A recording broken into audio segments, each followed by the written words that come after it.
خدایا عاشقان را با غم عشق آشنا کن، ز غم‌های دگر غیر از غم عشقت رها کن. تو خود گفتی که در قلب شکسته خانه داری، شکسته قلب من جانا به عهد خود وفا کن. شکسته قلب من جانا به عهد خود وفا کن. خدایا بی پناهم، ز تو جز تو نخواهم.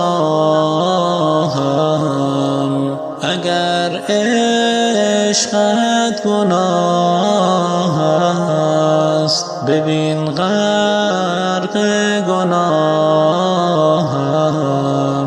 دو دست دعا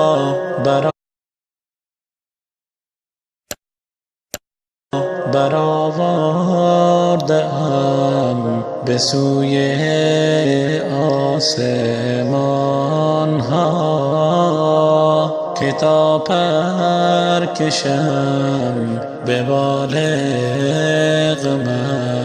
رها در کهکشان ها، به سوی آسمان ها. خدایا عاشقان را با غم عشق آشنا کن، ز غم‌های دگر غیر از غم عشقت رها کن.